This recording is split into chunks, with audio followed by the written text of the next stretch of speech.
হেই সামালো হেই সামালো হেই সামালো ধান হো, কাস্তেটা দাও ধান হো, জান কবুল মান কবুল, আর দেব না আর দেব না, রক্তে ধোয়া ধান হো, মোদের প্রাণ হো।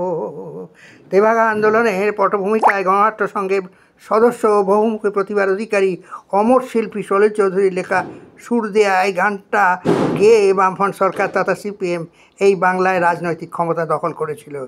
লাঙল যার ফসল তার, এই নীতি চালু করেছিল এই বামফ্রন্ট সরকার তথা সিপিএম। কৃষক শ্রমিক মধ্যবিত্তের মাসিয়া হয়ে গিয়েছিল এই বামফ্রন্ট সরকার, মানুষের জন্য কাজ করেছিল প্রচুর, কিন্তু ভুলে গিয়েছিল সেই কথা, Marxism not a dogma, a guide to action. ভুলে গিয়েছিল সিপিএম।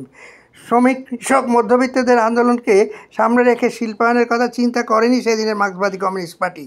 তারপর সারা বছর পড়াশোনা না করে পরীক্ষায় বসে যাওয়া ছাত্রের মতো হাল হয়েছিল বামফ্রন্টের। দিয়ে দিয়েছিল 3 ফসলা জমি শিল্পের জন্য।